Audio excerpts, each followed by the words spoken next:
वालेकुम स्टूडेंट्स। आज हमारा टॉपिक है हाइड्रोक्सी कंपाउंड्स। हाइड्रोक्सी कंपाउंड से आप काफ़ी फेमिलियर होंगे, मतलब वो कंपाउंड जिनके अंदर यूज़ होता है OH का। सही है, अब OH के अंदर हमारी पहली जो टर्म ऑफ इंपॉर्टेंस होगी वो है फिनोल। आपने फिनोल के बारे में पढ़ा होगा कि एक बेंजीन रिंग है, उसके साथ अगर हम हाइड्रोक्सी मतलब OH ग्रुप को अटैच कर देते हैं तो वो फिनोल है। अगर हम फिनोल के एक बैकग्राउंड को हम स्टडी करते हैं तो फिनोल जो आपको रिकवर हुई है वो आपकी हुई है कोल टार से। इसका बॉइलिंग पॉइंट है, आप अपनी बुक के हिसाब से कर सकते हैं, समवेयर इट्स 178 डिग्री सेल्सियस या 182 degree Celsius. MCQ point of view से आता है तो इन दोनों, ये दोनों ऑप्शन नहीं आएंगे, इन दोनों में से कोई एक आएगा, तो जो आएगा आप उसके हिसाब से लगा देते हैं। गूगल पे आप जब चेक करते हैं तो 181.6 डिग्री सेल्सियस आता है, लेकिन अगर आपकी बुक में लिखा है तो आप उस हिसाब से कर लें, वरना आप इन दोनों में से कोई भी कर सकते हैं।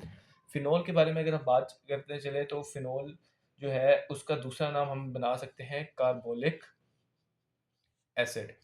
ठीक है, कार्बोलिक एसिड, कार्बोनिक एसिड नहीं, कार्बोनिक एसिड या कार्बोलिक एसिड। अगर ऑप्शन MCQ के अंदर आता है तो कार्बोनिक एसिड भी हो सकता है। कार्बोनिक एसिड जो हम जिसकी हम बात कर रहे हैं, कार्बोनिक एसिड, वो होता है H2CO3। सही है, ये एक बहुत अनस्टेबल कंपाउंड है, आपने इसको इसके साथ मिक्स नहीं करना, और ये इंपॉर्टेंट है MCQ पॉइंट ऑफ व्यू से। ठीक है, अगर हम आगे फिनोल के रिएक्शंस की बात करें, अब फिनोल जो है उसके साथ लगा होता है OH, राइट, बेंजीन रिंग के साथ। और जो ये बेंजीन रिंग है ये होता है OH जो होता है वो है ऑर्थो पैरा डायरेक्टिंग ग्रुप। मतलब जो भी कंपाउंड इसके ऊपर अटैक करेगा वो अटैक करेगा या तो ऑर्थो पोजीशन पे या तो पैरा पोजीशन पे। ठीक है, तो इसके साथ हम लोग चलते हैं इसके रिएक्शन की तरफ। तो अगर हम अपनी बुक के हिसाब से देखें तो इसका पहला रिएक्शन आता है रिएक्शन विद सोडियम हाइड्रोक्साइड, मतलब हम फिनोल का रिएक्ट कर रहे हैं सोडियम हाइड्रोक्साइड के साथ। ठीक है, अगर हम इसको इस तरह हम लोग सॉल्व करना शुरू करें तो फॉर एग्जांपल ये हमारे पास बेंजीन रिंग है, ये हमने बना दिया फिनोल। ठीक है, इसके साथ अगर हम अटैक करवाते हैं सोडियम हाइड्रोक्साइड, जैसे हम कह सकते हैं 2Na।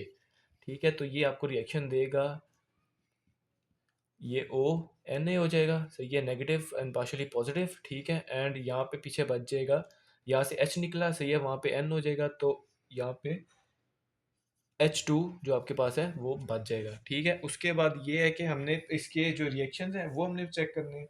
तो अगर हम इसके साथ ये सिंपल सोडियम का रिएक्शन भी करवा दें अगर, या फिर इसके साथ हम रिएक्शन करवा देते हैं NaOH जिसको आप कास्टिक सोडा भी कहते हैं, तो सेम उसका प्रोसीजर होगा, ये ONA बन जाएगा, और ये बेंजीन रिंग अपनी जो है डीलोकलाइज इलेक्ट्रॉन अपनी जगह पे रहेंगे, प्लस ये बन जाएगा H2O। ये आपका मेन रिएक्शन है। ठीक है, ये सोडियम फेनोक्साइड इसका नाम है। ये जो आपके पास बाई प्रोडक्ट बना है सोडियम फेन ऑक्साइड। ठीक है, इसको हम सोडियम फेन ऑक्साइड क्यों कहते हैं, क्योंकि आपका H हाइड्रोजन जो है वो रिमूव होकर यहाँ पे सोडियम लग गया। ठीक है, सोडियम फेन ऑक्साइड, ऑक्सीजन ऑक्साइड। ठीक है, दूसरा हम इसका रिएक्शन आ जाता है हेलोजिनेशन। हेलोजिनेशन आप कहते हैं, अगर आप ये कहना चाहें मतलब एडिशन ऑफ हेलाइड्स, या फिर जो आपकी बुक में नाम लिखा हुआ है, या ब्रोमिनेशन कर लें या क्लोरीनेशन कर लें, आपने जो इसका नाम देना दे दें।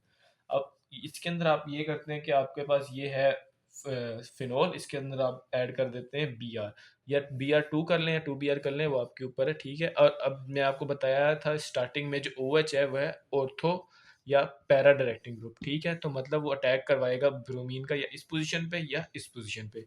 तो अगर हम उस हिसाब से चलते हैं तो ये यहाँ पे OH तो एज इट इज रहेगा, अपनी रिंग वैसी रहेगी, और एक Br इधर लग जाएगा।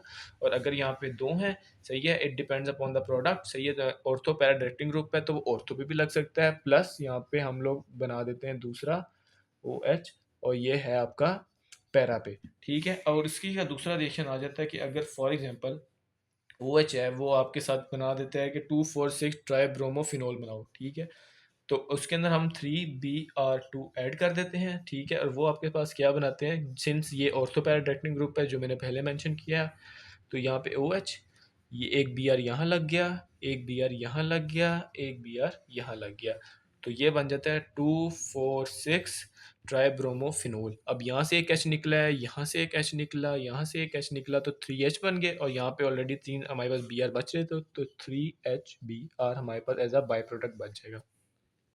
अब तीसरा हमारा रिएक्शन आ जाता है डाइजोनियम सॉल्ट के साथ। डाइजोनियम सॉल्ट का आपको मैं बता दूं, इसका जनरल फॉर्मूला होता है RN। N आपके पास नाइट्रोजन होती है, ट्रिपल बॉन्ड N, और यहाँ पे आप X लगा दो। X आपको पता होता है हेलोजन, कोई भी हो सकता है। ठीक है, और R जो होता है वो भी होता है एल्काइल ग्रुप।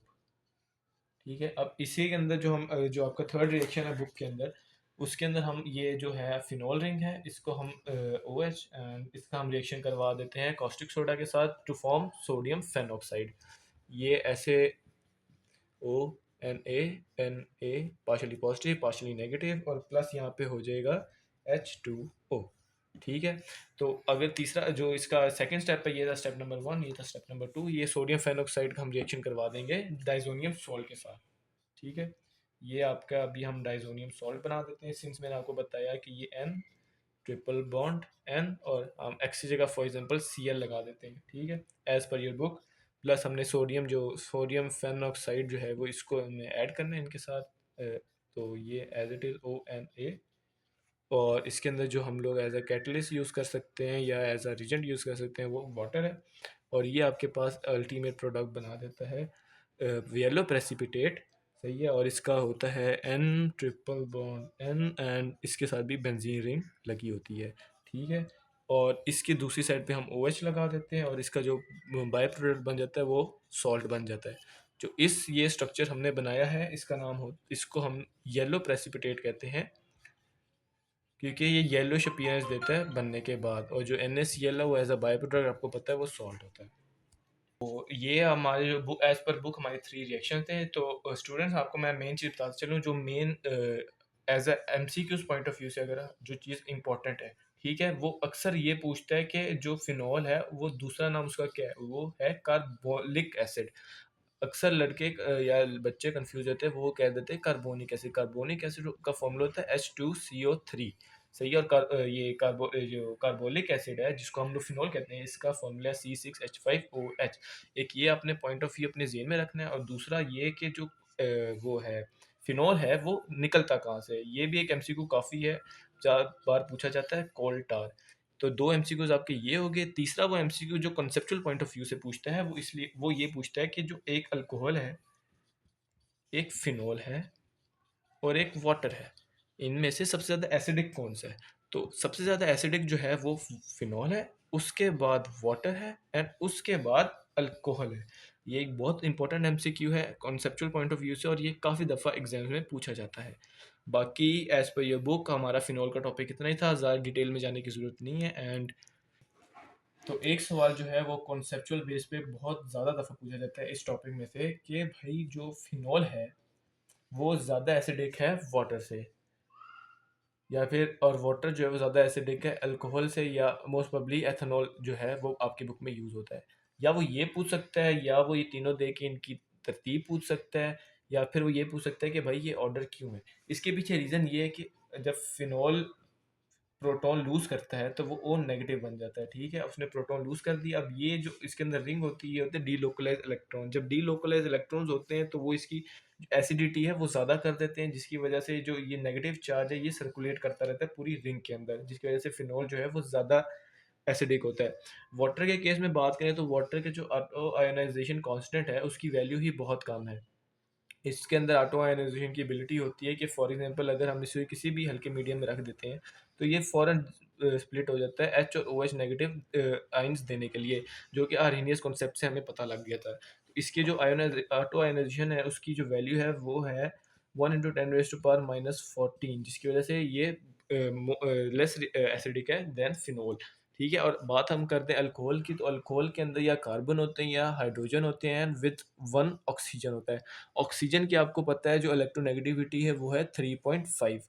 ठीक है, और वहीं पे आप कार्बन की देखें तो वो है 2.5 और हाइड्रोजन है 2.1। तो जब कार्बन और हाइड्रोजन बॉन्ड बना रहे होते हैं तो बॉन्ड बन जाता है पोलर, मतलब पोलर मतलब जो आपके इलेक्ट्रॉन्स है वो दरमियान में रहते हैं, लेकिन जहाँ पे वहीं पे ऑक्सीजन आ जाती है जिसकी इलेक्ट्रोनेगेटिविटी की वैल्यू इनसे कंपेरेटिव काफ़ी ज़्यादा है, तो वो इलेक्ट्रॉन्स को अपनी तरफ खींचता है। तो सारी जो चार्ज डेंसिटी है वो एक साइड पे आने की वजह से वो जो पूरा स्ट्रक्चर है वो डिस्टॉर्ट कर जाता है, जिसकी वजह से जो इनकी इलेक्ट्रोनेगेटिविटी है जिसकी एसिडिक इफेक्ट है उस पर इफेक्ट पड़ता है, जिसकी वजह से जो ये अल्कोहल है या मोस्ट प्रोबेबली आपकी बुक में एथेनॉल यूज़ हुआ है वो लेस रिएक्टिव बन जाता है वाटर से।